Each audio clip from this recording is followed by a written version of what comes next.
ರಾಜಿ ಮಸಾಲ. ಎಂತ ಅಡಿಗೆಯ ರುಚಿಯಾಗೋ ರಹಸ್ಯವು 20 ರೂಪಾಯಿ.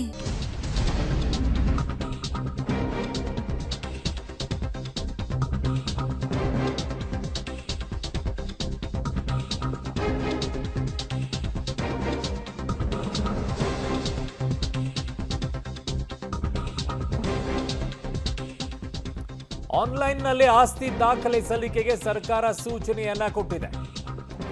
ರಾಜ್ಯ ಸರ್ಕಾರ ನೌಕರರ ಆಸ್ತಿ ವಿವರ ಸಲ್ಲಿಕೆ ಕಡ್ಡಾಯವಾಗಿದೆ.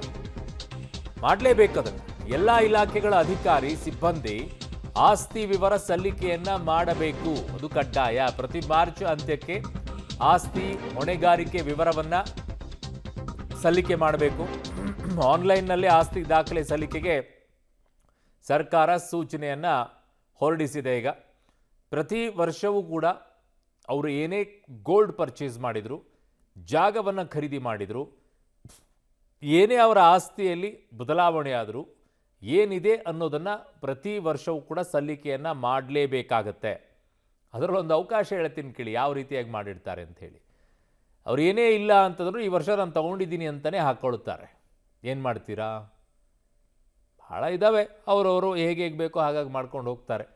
ಸದ್ಯಕ್ಕೆ ಈಗ ಆನ್ಲೈನಲ್ಲಿ ಆಸ್ತಿ ದಾಖಲೆ ಸಲ್ಲಿಕೆಗೆ ಇಷ್ಟೆಲ್ಲ ಇದ್ದಾಗಲೂ ಸಹ ಸರ್ಕಾರಿ ನೌಕರರ ಆಸ್ತಿಗಳು 100 ಪಟ್ಟು ಹೆಚ್ಚಳ ಆಗಿ ಹೆಂಗ್ರಪ್ಪ ಅವರು ಅಲ್ಲಿ ರೇಡು ಇಲ್ಲಿ ರೇಡು ಅಂತ ಹೆಂಗಾಗತ್ತೆ? ಹೇಗಾಗತ್ತೆ? ಕೆಲ್ಸಕ್ಕೆ ಸೇರಿದಾಗ ಅವ್ರದ್ದು ಆಸ್ತಿ ಎಷ್ಟಿರುತ್ತೆ? ಕೆಲ್ಸಕ್ಕೆ ಸೇರಿ 5 ವರ್ಷಕ್ಕೆ ಅವ್ರ ಆಸ್ತಿ ಎಷ್ಟಾಗಿರುತ್ತೆ? ಹೇಗೆ? ಅವ್ರಿಗೆ ಸಂಬಳಕ್ಕೂ ಅದಕ್ಕೂ ಟ್ಯಾಲಿನೇ ಇರೋದಿಲ್ಲ. ಏನದಕ್ಕೆ? ರಾಜಕಾರಣಿಗಳದ್ದು ಅಷ್ಟೇ, ಸರ್ಕಾರಿ ನೌಕರಗಳದ್ದು ಅಷ್ಟೇ. ಓನ್ಲಿ ಮಿಡಲ್ ಕ್ಲಾಸಲ್ಲಿ ಕಂಪ್ನಿಗಳಲ್ಲಿ ಕೆಲಸ ಮಾಡೋರ್ದು ಬಾಳೆವೇ ಬೇರೆ ಥರ ಇರುತ್ತೆ. ಬರೋ ಸಂಬಳದಲ್ಲಿ ಜೀವನ ಮಾಡ್ಕೊಂಡು ಹೋಗ್ತಾ ಇರಬೇಕು ಅಷ್ಟೇ.